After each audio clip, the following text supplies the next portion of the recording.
What's good, world? 𝑙𝙒𝙏𝙃 here today to bring you a new episode of 𝘾𝙃. So what's good, world? Got my man Jay Beast, aka Boogie the Hitmaker, here to talk about his new project. So what's good, people? What's good?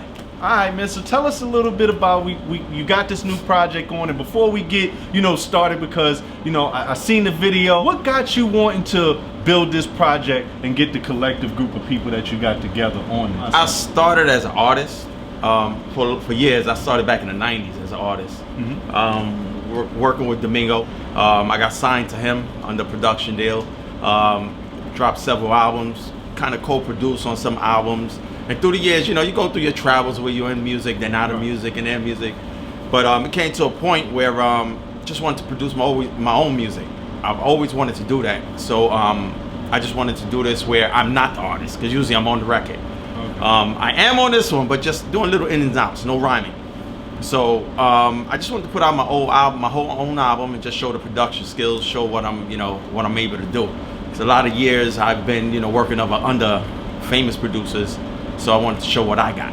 You know what I mean? And that's what's up. And so what was the thought process in putting this together? Because sometimes for the people that don't know, it's a lot that goes into producing and making an album. So tell us a little bit about the thought process into it. Well, you know what? You gotta be in the spirit, be in the groove to want to put an album together. I'm telling you, because it's a lot of work. You know what I mean? But it's fun, because I find it fun. It's something I love. If you don't love it, you're not gonna enjoy it. As with anything else. The thought process first, the MCs. What MCs? So I thought about it, and there's known MCs that I know or I can get.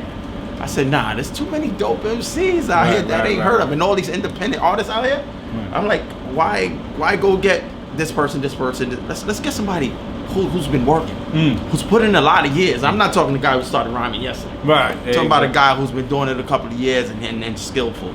So I went and got those guys, and once I got them together to agree, then I went into production. And me knowing these guys, I pretty much know how they rhyme, so what beats to make for them, and how to put this together. Right, and so, speaking of that, with the beats and production, like we've seen, a lot of the work that goes into it, finding what tracks and instrumentals that you want to go to certain artists. How does that work, man? Do you listen to certain things and be like, all right, I think that person to be good on there, or it's just letting them pretty much get on and seeing what they come up with? No, I direct the whole show like a director, like you would do. Pretty much, I made around 20 beats. Oh, different beats. First of all, they gotta be fire, because I gotta inspire the artist. Right. If you give him nothing, he's not gonna work with nothing. Right. I want him to say, oh. Once you get that factor, he's gonna start writing. I want to influence him to write. Right. I want to make him work so hard. I want him to say, "Damn, give me that." Right. I had two artists fighting for one beat. I like that. Right. There you go. That's so it was an EP out of like 20 beats. I decided to do an EP, 5 songs. Okay. But I think they're all different types of songs, and they're all hot, I think. Did you find any songs that you were like, man, because when you're working with an EP and you got 5 songs, that means and sometimes you can have more heat than just 5. Yeah. How do you decide on which ones you're going to throw out there and which ones you decide to go, all right, maybe we'll save this for a later project? So I wanted everything to match. You know what I mean? I wanted all 5, but I wanted to match. I still got songs that'll go on another album, and they're not trash songs that I just threw to the side. Right. But again, there were songs where artists rhymed on the beat, and the beat outdid them. Or they may have outdid the beat, where I was like, nah, man, I wanted like a symphony, man. And that's, speaking of symphony, that's the first single. Exactly, yeah. And we're going to talk about that too, because, speaking of symphony, what was it? Because here's the thing, when I first heard it, I was like, Coogee Rap, diehard fan. You already know. When you got legends like that, Kane, Master Ace, Craig G, when you got these guys on a track like the Symphony, man, that's some big shoes to fill, man. Yeah. Was it specific artists that you had to get together to do this? Because, it could go the wrong way, and then it's like, yo, what are we doing? So what was the mindset on that?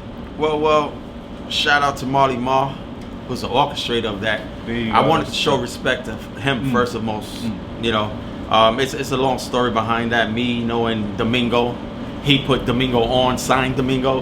So I'm giving tribute and respect to both of those guys who've been in this game 30, 40 years, man, who like put in the work, man. I mean, I know they know this game in and out, man. There you go, pioneers, true pioneers of this. So when I thought about it, I called Domingo. You'll see it in the video. So I called, yo, D, what if I did the symphony? He's like, yo, those are hard shoes to fill. So I put it together, and I got different types of MCs who fill those shoes, kind of like you got the cane flower. They don't flow like they up to date, but it got the different styles. But I put a female in on this, which is which was dope, and I thought that was really nice. So to say that, it was like once it came about and I recorded, that was the first song I did, 'cause that was a single.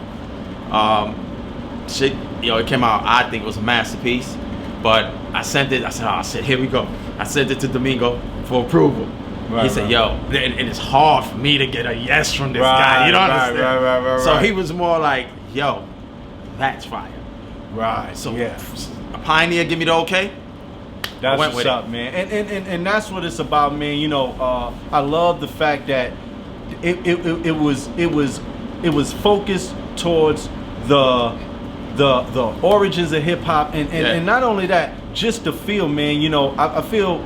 And you know, you could back me on this. You know, when you listen to listen, man, it's good to, you know, rap is timeless. You know, you got the different grooves, but it's something about, you know, the 80s, the 90s, that it was the lyricism behind it, and that's what you got in the culture, man. So I heard all that in the Symphony 2021. So that was a big thing, man. And I really try to keep it. You notice the beat is hard, but I try to keep it 90s but new. 90s were new with the young guys. I tested with the young guys too, because I got a lot of young guys. They were like, yo, that's fire. So I got the approval from them. Where I was on the borderline, where I didn't want to go too old. You know what I mean? It worked itself out, man, and thank God that record. Now, you know, listen, man, being a former artist, you know, is always the friendly competition. On something like that, because you got in there. We might have to hit 16 before we do that. You know? I ain't gonna let him get out of this. So go ahead. but you know, you know, I always believed it was the friendly competition. That's what made the dope so verse. So did you have that in doing this? Like, was people in the studio heard somebody else verse and had to go back in there? How was that situation? You know what was funny? It really didn't happen that way, because 3 people was out of town.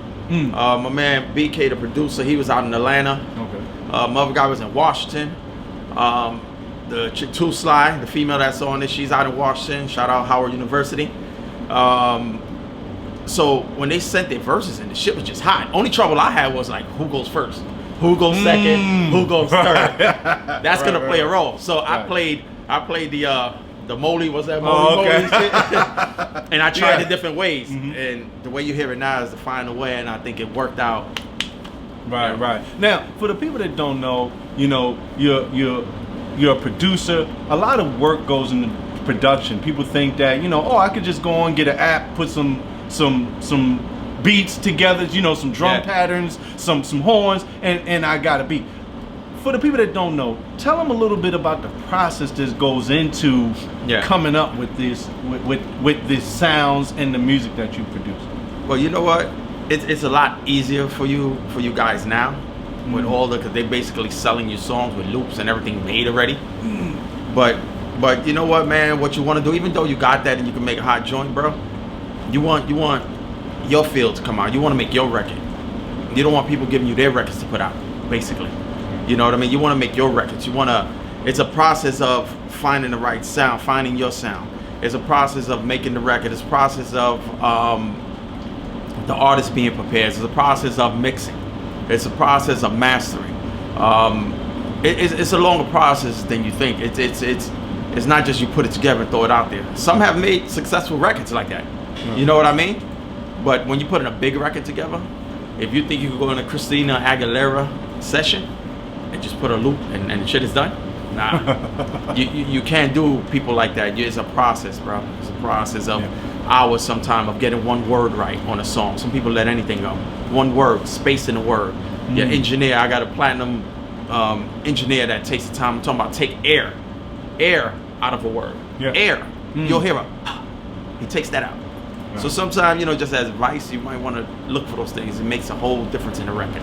whole difference. So the project that you're working on, tell us a little bit about that. We know, without giving too much away, because we want you guys to hear it first, you know, but give us a little bit about the inspiration to the songs that you came out with and put this together. So what was that like? Because, you know, you got the female artists on there, you know, especially with the guys. So sometimes, you know, you try to get that little groove and that little sound. What was the thought process? Well, my thought was, you know what, the symphony, all the artists that's on it, I wanted them to have a solo joint on my album. That's why it was going to be about 8 songs. Unfortunately, with the corona and the distance, couldn't travel. I got 5 joints. I got Kent Lucas.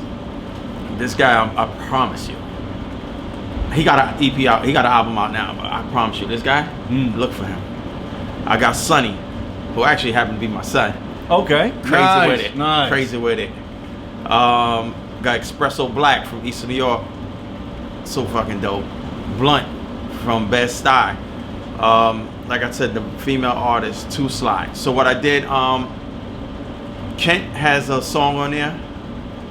Sonny and Kent have a song together. Espresso Black have a song on there, and Blunt have a song on there. So I just kept it 5 as an EP. Like I said again, man, I wish I could have given you more, but that was the process. I wanted to give everybody a chance to express themselves on their own record, because you know you can only get 12 to 16 bars on the record, and you're like, damn, I want to shine. Right.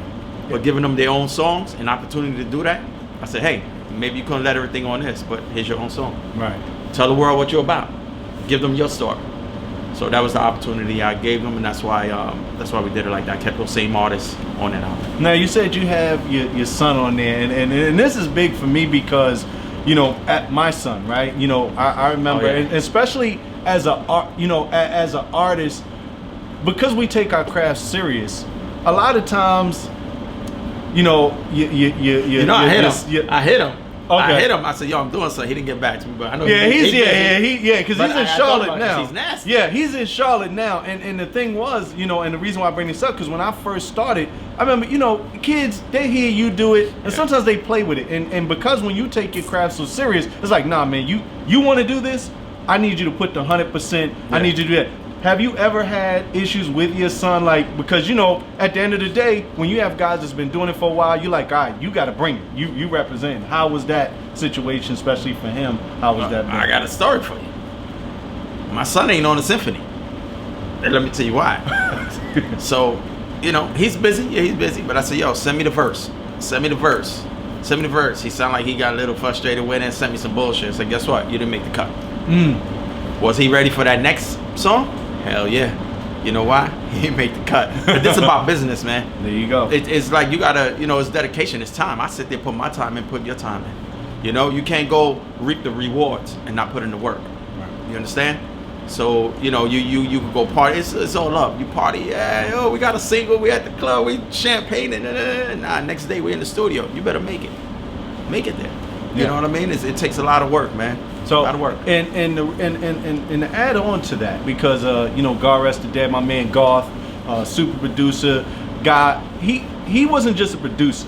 He taught me how to be professional. When we went into the studio, and he's gonna talk a little bit more about it. But when you go in the studio, a lot of, you know, I see it all the time. You know, coming in, 15, 20 guys, none of them are on the track. It's just you. But they coming in with their mans in them, and they don't understand this is a business, because what they're doing is preparing you so when you take that next jump, you understand what you need to do when you go in the studio. Time is money, and it's always about money. A lot of people think it's just about going in there and don't want to learn the business side. Can you tell them a little bit about the business side that a lot of people don't understand? Yeah, it's a lot to it, man. On the business side, listen, first of all, when you make a record, people think that it's done. All right, my record's done. I gotta make sure marketing is right.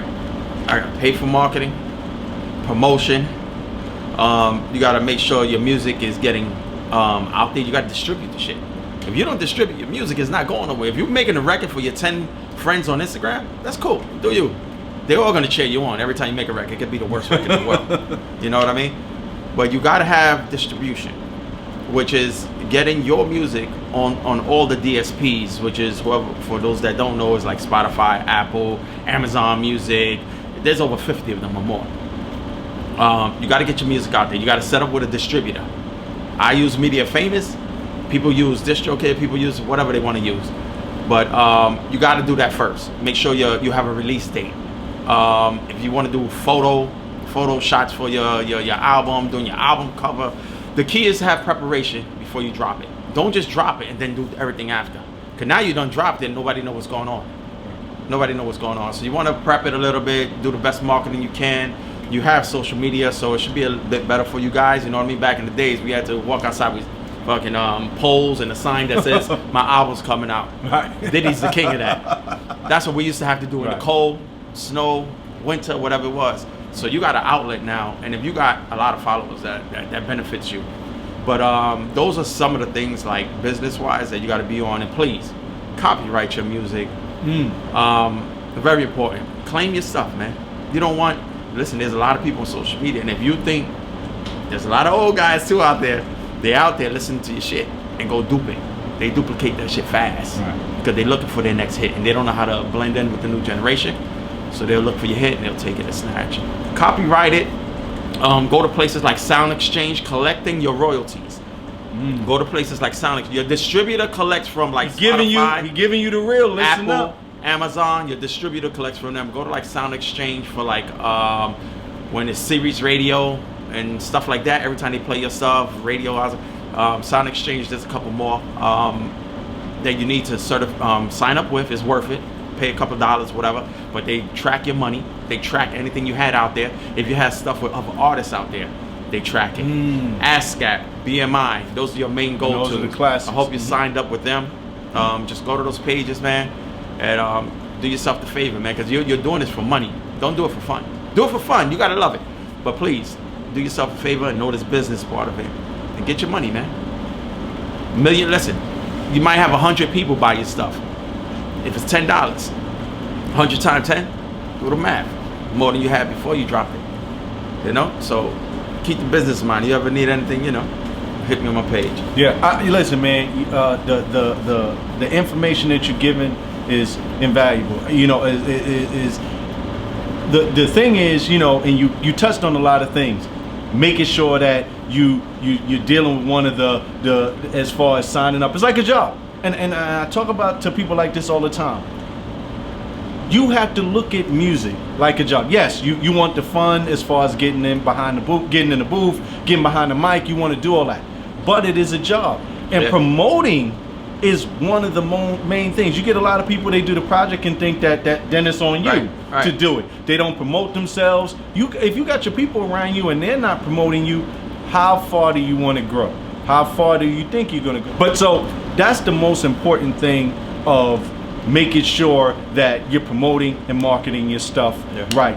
What have been some of the difficulties? Because, and it doesn't even have to be with the project that you're working on, but when you're dealing with artists, because it's a different, when you're an artist and you're a producer, it's certain things that you listen for and look for and you expect from the artist coming in. Yeah. What are some of the trials and tribulations you had to deal with? Especially being as a producer, going in there, getting the artist to, you know, bring it, or what are some of those things that some of those? You know what, man? I expect professionalism from my artists. Like you touched on before, you know, some of these guys, you know, they come in with a bunch of guys. Listen, I know as an artist, I used to like a vibe, so I used to bring a certain amount of guys with it. You know, that vibe just keep you. Yeah, I know what to do. It gets you hyped. But if you got one time to come in there, and if I see like if you're drinking or you're smoking, messes you up from doing what you need to do, you're gonna know next time that they're not allowed. But you know, try to do the best you can do, man. Try to give that essence when you're in there, man. Don't think about how you feel when you're on that mic, man. Just think about how you feel, man. Let the world know, yo, this is what I'm feeling right now. Right. Forget what people think you, because that's when you become original. You see J. Cole, that's a prime example of that. Right. A lot of people are like, yo, he preached this. That man sold millions and millions and millions of records. Listen, your friends, half of them probably not even gonna purchase your song. There's a world out there, bro. When I say a world, we're talking about 1 billion people. Internet, hello, 1 billion people. that like to hear people's feelings, man. That's what music is about. Expressing yourself and give yourself. When you give yourself, you'll find you have the dopest album in the world, man. It may not be for the world, but you'll have the dopest album in the world, you dig? So if people, you know, that want to look, first of all, find you on social media, want to hear the new album that's dropping, that's actually be dropping this Friday, give them a little information on how they can get to it. All right, well, most people know me by 𝘃𝙃𝙃𝙃, but all my DSPs is under 𝘾𝙃𝙃 𝘾𝙃𝙃. That's me reinventing myself. That's what I do. There you go. It's my IG is at 𝘃𝙏𝑒𝑛𝑡. 𝘃𝙃𝑒𝑛𝑡. I use that for my main media. If you go to, you'll find me on Spotify and every other platform through just doing that. YouTube is 𝘾𝙃𝙃𝑃 𝘃𝙃. Everything is under 𝘾𝙃𝙃 𝘃𝙃. You Google 𝘾𝙃𝙃 𝘃𝙃, you'll find a lot of stuff. The album will be dropping this Friday. What's Friday's date? Don't even have me like, I think the 25th or 26th. All right, well, we'll get it this week of the 20s, in the 20s. Yeah. This goes back just to tell you about preparation. So my album was supposed to have been dropped. But when you're on your DSPs, when you're filling out with your distribution, you got to make sure the wording, the credits are right. If it's an instrumental, like, you got to be detailed filling it out. They sent back my album 3 times because the cover had a little lettering on it that didn't qualify. These are music people, Spotify and Apple looking at your music and saying, nah, you can't put it out like this. So this is just another little details that you need to know. Oh, my album would have been out because I was promoting it for a while, so it kind of put me in a glitch of, you know what I mean? So it finally went through. And as much as I know, as long as I've been in the game, these things happen. So be prepared. I say that to say be prepared. So 𝘾𝙃𝙃 𝘃𝙃 on all platforms. Facebook, 𝘃𝙃𝙃𝑒𝑒𝑎𝑡𝑠. You know, I use that more for family, but you can jump on there, whatever, and we get it on. I love to conversate with my fans, my people. I'm open to whatever. You ever got any questions, man? If I can answer them, I got you. You know what I mean? Right. I share the love, man. I don't hide it. And anything I know, I share with you. I don't hide none of that, man. You got to share. And share with your, do me the favor, share with your next man the knowledge of whatever I can give you. And that's your payback to me. And for artists that might be, you know, is it okay to contact you if they're looking to get some production from you? There's a lot of artists out here, future artists out here that's looking for great producers. He's one of them. So, you know, definitely feel free to reach out to him. You know, again, serious inquiries. It's 𝘃𝙃𝙃𝑒𝑒𝑎𝑡027@gmail.com. 𝘃𝙃𝙃027@gmail.com or platinumplaquehits@gmail.com. Send me an email. I'm definitely going to respond. Or hit me on IG. Again, 𝘃𝙃𝑒𝑛𝑡. And so the name of the new album? The name of the new project dropping? Metamorphosis. Metamorphosis. So make sure you check it. You can find it on all streaming platforms. And again, check it out. It's some great music on there. It's just an EP, just giving you a sample. But again, when you support and show the love, they come back so you can drop some more. You know what I'm saying? So y'all ready? Y'all ready for him to give you a little 16? Nah, I got 16. He got, come on, give him 16. I give you 16. I can't judge you without judging me first, but you don't like my truth. Because when I say it, it hurts. So how I'm going to judge you without judging me first, but as soon as you get that, it's time for the get back. Ooh. See, I grew up in the hood. I can never forget that. Had bad credit before I had good credit. I said it. See, social media done got most y'all pathetic and acting like we friends. You faking and prosthetics. People saying you change. Your friends, you outgrown. See them every day, but feeling like you don't know them. Was never one to talk about getting it, had to show them. I grew up poor. What's all that broke talk for? I treat my everyday like a struggle. That's what I'm working on. We got the same 24 hours. We just wanted more. Grew up with dudes that was getting it. I just witnessed it, did it different. So my cut scenes, I'm skipping it. Started with the hustle and drive, determination and grind. So many other things that stay on my mind. We never knock the way the next man eat. You gotta stay on your feet. Vagina monologue is making you weak. Don't like the way that I speak, then delete it, don't even read it. It's dangerous when you listen. I find myself repeating it. While everybody's sleeping, we out in the world eating. 6 a.m. at a meeting on the front lines, leading. While some think it's a given, what you earn should be given. It's easy to blame us for the way that you live.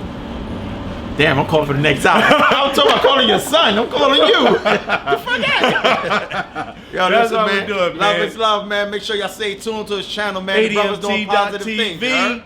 Stay tuned. Stay This man is tuned. the What's man. good, world? See you soon.